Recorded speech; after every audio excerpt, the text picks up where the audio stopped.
പ്രിയപ്പെട്ട സുഹൃത്തുക്കളെ, പരിശുദ്ധ ഖുർആനിൽ അള്ളാഹു ഇന്നല്ലാഹ മാ സ്വാബിരീൻ വല്ലാഹു മാ സ്വാബിരീൻ എന്നൊക്കെ പല സ്ഥലത്തും പറയുന്നുണ്ട്. അള്ളാഹു സ്വാബിരീങ്ങളോടൊപ്പമാണ്, അഥവാ സ്വബിർ ക്ഷമ കൈക്കൊള്ളുന്ന ആളുകളോടൊപ്പമാണ് അള്ളാഹു എന്ന് പറഞ്ഞാൽ യഥാർത്ഥത്തിൽ ക്ഷമിക്കുന്ന ആളുകൾ അള്ളാഹുവിനോടൊപ്പമാണ് എന്നാണ് അതിൻ്റെ അർത്ഥം. ക്ഷമിക്കുക എന്ന് പറഞ്ഞാൽ അള്ളാഹുവിനോടൊപ്പം നിൽക്കലാണ്. അള്ളാഹുവിൻ്റെ എന്തെങ്കിലും തീരുമാനത്തിൽ നിരാശരായി, അള്ളാഹുവിൻ്റെ എന്തെങ്കിലും പരീക്ഷണത്തിൽ മനമെടുത്ത്, അള്ളാഹു നൽകിയ ഏതെങ്കിലും ശിക്ഷയെ ഭയന്ന് അള്ളാഹുവിൽ നിന്ന് ഓടിപ്പോകുന്ന ആളുകൾ, അവൻ്റെ കാരുണ്യത്തെ തൊട്ട് നിരാശരാകുന്ന ആളുകൾ, അവർ ക്ഷമിക്കുന്ന സ്വബറുള്ള ആളുകളല്ല. അള്ളാഹു സുബ്ഹാനഹു തആല മനുഷ്യരെ പല വിധത്തിൽ പരിശോധിച്ച് നോക്കും. അള്ളാഹുവിൻ്റെ പരീക്ഷണങ്ങളെ നമ്മൾ ബലാ, ഫിത്ന എന്നൊക്കെയാണ് പറയാറ്. മനുഷ്യനെ വളരെയധികം കമ്പൽ ചെയ്യുന്ന, അവനെ നിർബന്ധം ചെലുത്തുന്ന, പ്രലോഭിപ്പിക്കുന്ന തരം പരീക്ഷണങ്ങളാണ് സാധാരണ ഫിത്നകൾ.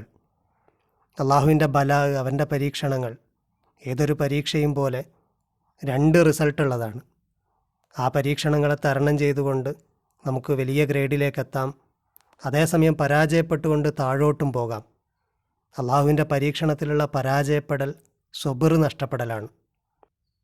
അള്ളാഹു നിങ്ങളെ പലതുകൊണ്ടും പരീക്ഷിക്കുമെന്ന് പറഞ്ഞിട്ട് വലനബ്ലുവന്നക്കും ബിശൈഇൻ മിനൽ ഖൗഫി വൽ ജൂഇ വനഖ്സിൻ മിനൽ അംവാലി വൽ അൻഫുസി വസ്സമറാത്ത്. അവൻ നിങ്ങളെ ഭയം കൊണ്ട്, വിശപ്പ് കൊണ്ട്, ധനനഷ്ടം കൊണ്ട്, ആൾ നഷ്ടം കൊണ്ട്, വിഭവനഷ്ടം കൊണ്ട് അങ്ങനെയൊക്കെ പരിശോധിക്കുമെന്ന് പറഞ്ഞിട്ട് അവസാനം പറഞ്ഞത് വബശ്ശിരി സ്വാബിരീൻ, സ്വബറുള്ള ആളുകൾക്കാണ് ബഷാറത്ത്, അവർക്കാണ് സന്തോഷവാർത്ത. ആരാണോ ഇത്തരം ഘട്ടത്തിൽ അള്ളാഹുവോടൊപ്പം നിൽക്കുന്നത്, അള്ളാഹുവിലേക്ക് കൂടുതൽ അടുക്കുന്നത്, പ്രയാസം വരുമ്പോൾ അള്ളാഹുവിലേക്ക് തന്നെ മടങ്ങുന്നത്, അള്ളാഹുവിൻ്റെ ഭാഗത്തു നിന്നുള്ള വല്ല ശിക്ഷയുമാണോ വന്നത് എന്ന് സന്ദേഹിക്കുമ്പോൾ പോലും അള്ളാഹുവിനെ വാരിപ്പുണരുന്നത്, അവരാണ് സ്വബറുള്ള ആളുകൾ.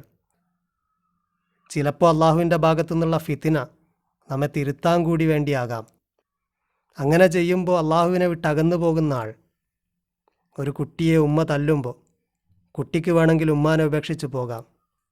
അങ്ങനെ തീരെ വീട്ടിലേക്ക് വരാതെ ഉമ്മയെ ഉപേക്ഷിച്ച് പോകുന്ന കുട്ടിയെ പോലെയാണ് അള്ളാഹുവിൻ്റെ ചെറിയ പരീക്ഷണം ഉണ്ടാകുമ്പോൾ അള്ളാഹുവിനെ വിസ്മരിച്ചുകൊണ്ട്, അള്ളാഹുവിൻ്റെ കാരുണ്യത്തിൽ നിരാശരായിക്കൊണ്ട് അള്ളാഹുവിൽ നിന്ന് അകന്നു പോകുന്ന ആളുകൾ. ഉമ്മ തല്ലുമ്പോൾ കുട്ടിക്ക് ചെയ്യാൻ കഴിയുന്നത് ഉമ്മയെ തന്നെ പോയി വാരി പുണരുക, കെട്ടിപ്പിടിക്കുക എന്നുള്ളതാണ്.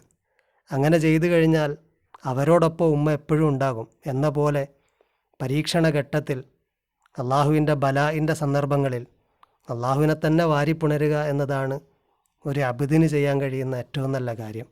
അതിനേക്കാൾ നല്ല ഒന്നില്ല. അവരാണ് സ്വാബിരീങ്ങൾ.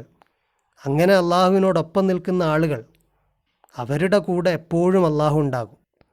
അതാണ് അള്ളാഹു പറഞ്ഞത് വല്ലാഹു മഅ സ്വാബിരീൻ, അള്ളാഹു സ്വാബിരീങ്ങളോടൊപ്പമാണ്. മുത്തഖികളായ വിശ്വാസികളുടെ സിഫത്ത് പറഞ്ഞപ്പോൾ സൂറ ആലു ഇമ്രാനിൽ പറഞ്ഞു, അല്ലദീന യഖൂലൂന റബ്ബന ഇന്നന ആമന്ന. അവരിങ്ങനെ ദുആ ചെയ്യുന്നവരാണ്, റബ്ബേ ഞങ്ങൾ വിശ്വസിച്ചവരാണ്, ഈമാനുള്ളവരാണ്, അഥവാ നിന്നിൽ ട്രസ്റ്റുള്ളവരാണ്. ഫഗ്ഫിർ ലനാ ദുനൂബന, ഞങ്ങളുടെ പാപങ്ങൾ ഞങ്ങൾക്ക് പുറത്തു തരണേ. വഖിനാ അദാബന്നാർ, നരകത്തിൽ നിന്ന് ഞങ്ങളെ നീ രക്ഷിക്കണേ. എന്നിട്ട് അവരെ വിശേഷിപ്പിച്ച് പറഞ്ഞു അസ്വാബിരീന, അവർ സ്വബറുള്ളവരാണ്. വസ്വാദിഖീന, സത്യത്തിൽ അടിയുറച്ച് നിൽക്കുന്നവരാണ്. വൽ ഖാനിത്തീന, എപ്പോഴും അനുസരിക്കുന്നവരാണ്. വൽ മുൻഫിഖീന, അവരെപ്പോഴും ചെലവഴിക്കുന്നവരാണ്. വൽ മുസ്തഗ്ഫിരീന ബിൽ അസ്ഹാർ, പ്രഭാതങ്ങളിൽ സഹറിൻ്റെ സമയത്ത്, നമ്മൾ അത്താഴത്തിനൊക്കെ എഴുന്നേൽക്കുന്ന ആ സമയത്ത് അവർ അള്ളാഹുവിനോട് പാപമോചനം തേടുന്ന ആളുകളാണ്. ഇങ്ങനെ പാപമോചനം ചെയ്യുന്ന അടിമകളുടെ പ്രധാനപ്പെട്ട ഒരു വിശേഷണമാണ് അവർ സ്വബറുള്ള ആളുകളായിരിക്കണമെന്നുള്ളത്.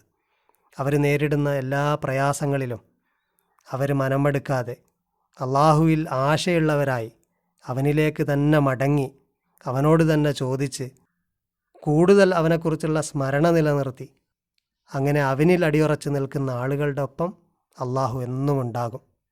അള്ളാഹു അത്തരക്കാരിൽ നമ്മളെല്ലാവരെയും ഉൾപ്പെടുത്തി അനുഗ്രഹിക്കുമാറാകട്ടെ. വാഖിർ ദഅവാനാ അനിൽ ഹംദുലില്ലാഹി റബ്ബിൽ ആലമീൻ.